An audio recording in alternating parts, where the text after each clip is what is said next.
What's up, YouTube? It's your Huckleberry here, back with another video. So I got a different kind of video that we're going to react to today. We got a young lady that's got something she put together about the Crusades and how people should stop apologizing for the Crusades. And looking from at her nationality and her background, it looks like this could be an interesting take on that. And so I really wanted to watch it, but I thought that it would be fun to watch it with you guys. So without further ado, let's get into it. I have a message to all the white people out there who are watching my videos, specifically those who can trace their lineage back to the Crusades.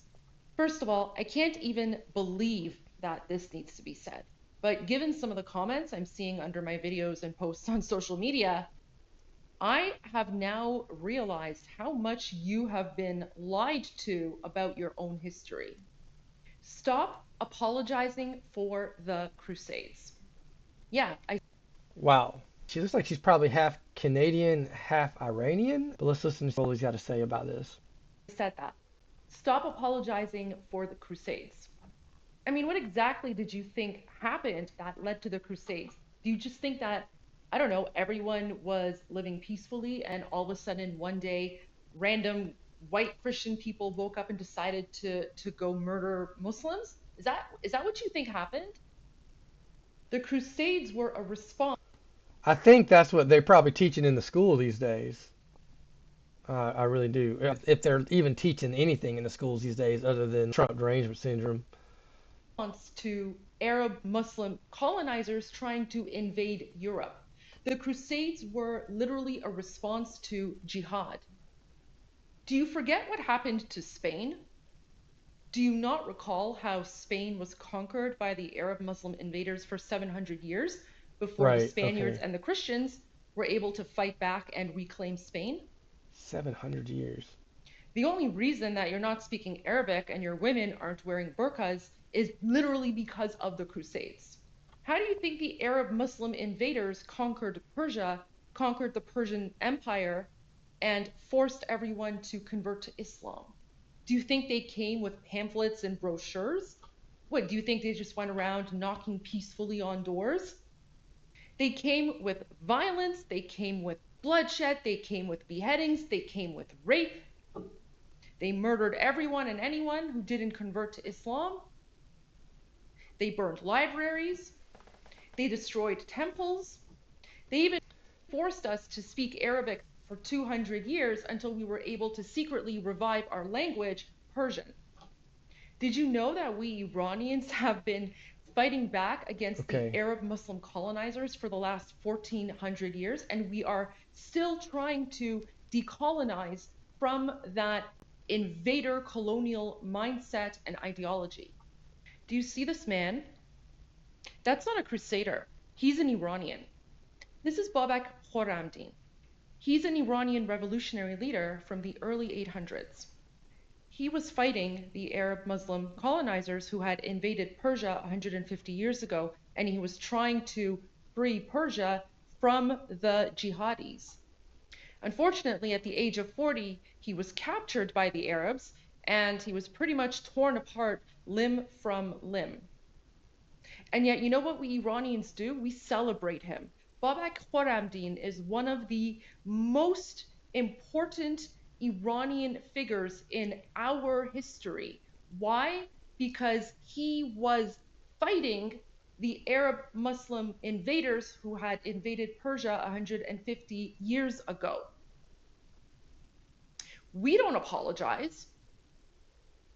We don't apologize. We don't justify. We don't make excuses. In fact, we're still fighting. We are still fighting to overthrow the Arab Muslim invaders and to reclaim Free Persia. our country from the Islamic dictatorship. So we have been fighting for 1400 years. Wow. Unfortunately, unlike you white people, we still have not been successful. If you need more convincing that the Crusades were a good thing and that the Crusades actually saved Europe from the Arab Muslim invaders, Here is a 5-minute video from Dr. Bill Warner. Pay attention because this is kind of important. Whenever you're dealing with an apologist for Islam or even a Muslim and you bring up jihad, almost immediately they kick back to you, well, what about those terrible crusades? Why, they're the moral justification for jihad. I mean, we're just as bad as they are, so let's not talk about jihad, okay? Let's talk about the crusades. Well, what I would like to talk about here are facts. And it turns out I sat down and put together some work and I created a database of some 548 battles that Islam fought, jihad battles against classical civilization. And these aren't even all the battles. It really doesn't say much about Africa and India, Afghanistan and all that. It's primarily the battles against the classical civilization of Rome and Greece. So, 548 battles is a lot, and it's too much to even comprehend. So I created something which I call a dynamic battle map, in which you have a display of the Mediterranean, and a white dot means that this 20-year period, that's a new battle. So every time the screen changes, it's 20-year period. The colors white turn to red, and so you can see a history. This may seem a little confusing, but I think when you see it, you'll know exactly what I mean. And here it starts. Islam burst out of the Arabian Peninsula and immediately starts attacking the Middle East. And notice that it doesn't take long until they're crossing the... So do you see here? Do you see how within, the span of just a couple of decades, Iran became conquered, right? That's jihad. And like I said, they didn't come with flowers and pamphlets. They came with violence, death, destruction, rape, and forced conversions. Mediterranean and attacking southern France and Spain. Notice something here. Most people think of Islam, they think of Arabs, they think of desert, and yet here we see that Islam is projecting power throughout the Mediterranean. Also pay attention, do you see Spain? At this point, Spain has been conquered by the Arab Muslim invaders. And again, every single red dot here, every single red dot is an instance of jihad. That is a battle that was initiated by the Arab Muslim invaders. Okay, so pay attention to these dots because we're then going to compare these dots of jihad versus the dots of the Crusades. Notice how the little islands of the Mediterranean are getting hammered. The navy of Islam would attack coastal towns, kill, rob, rape, and then take slaves. So this whole battle map, as it unfolds, you're seeing slaves being taken. Over 1 million slaves were taken out of Europe into the Islamic world. That's something you don't think about much, but it's absolutely true. There were over 200 battles fought in Spain alone. And we also see, however, on the east coast in Turkey, that Islam is trying to break into Europe. Now what's going to happen is, in Spain, this ongoing fight that lasted for 400 years, the Christians are going to push back the Muslims. But now then what has happened over in the east is that Constantinople has fallen, and now then Eastern Europe is getting hammered. The jihad now comes to Eastern Europe. It's pushed out now of Spain. Northern Africa is now completely Islamic. The Middle East is completely Islamic. This is all jihad, relentless jihad. And why is it so relentless? Well, Muhammad was relentless in his jihad. And these people are good students of Islam, and so it's against the kafir, on and on.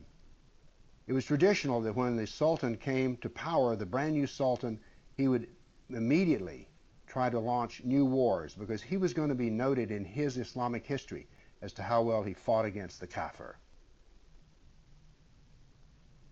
It's unbelievable. So that's what the jihad looked like over that time period, 548 battles. But remember, when you bring up jihad, people want to bring up the Crusades. So I also prepared a dynamic battle map of all the offensive raids of the Crusaders. Let's watch it and make a comparison. And so it begins. The Crusades enter into Turkey and the Middle East. Battles go on, but aren't there far fewer than you thought there might be? And here we go, the last battles are... That's it. Do you see these dots here? That's That it. is every single crusade. Wow. You can't even like you can't even compare. Like there's literally That's I didn't. Wow. That's that's pretty amazing that it was so concentrated in just those few spots in comparison to just like the rampant warring that jihad inflicted. no comparison No, there's not. between Islamic Jihad and the Crusades. fought, and that is the end of the Crusades. So now then we can talk about some facts. Yes, there were Crusades, but notice they ended centuries ago, and jihad is being practiced today. Yep. Jihad has been with us for 1400 years. Yep. There is no comparison between jihad and the Crusades, certainly not a moral comparison. And when you're looking at the Crusades, remember, in one sense, all of the Crusades were defensive wars. Why? Well, as we saw on the first jihad map, it was Islam that came out of Arabia and conquered the Middle East, a Christian Middle East. Yep. And so the Crusaders were trying to free their Christian brothers and sisters from They jihad. picked that fight. So there's no moral comparison at all. The motivation No. of the Crusaders was to free Christians. The purpose of jihad is to enslave the kafir.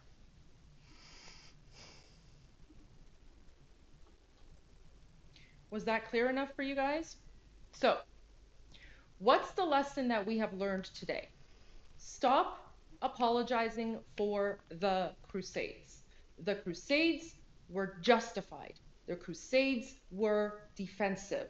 Stop letting people who hate you and who want to take over your countries and your civilizations, stop allowing them to rewrite history and Right. stop allowing them to paint you as the aggressors in order to guilt trip you into appeasing their intolerance of your countries and your traditions and your values. Because again, as an Iranian, I'm telling you right now, I wish that Iran had been able to have something similar to what the Crusades were, because then maybe my country wouldn't be under an Islamic occupation and it wouldn't be a 7th century Islamic hellhole governed by Sharia law. She made a good point. She really brought to light through that professor's video, especially what the Crusades were all about and just how rampant and still rampant jihad is. I mean, jihad's a problem. It's a real problem. It's always been a problem. Free Persia. Maybe it's about time we're due for another crusade. What do you think? Anyway, guys, like the video down below. I would appreciate it. I'm your Huckleberry. You can call me Huck. We'll see you again next time. You're a daisy if you do. Peace.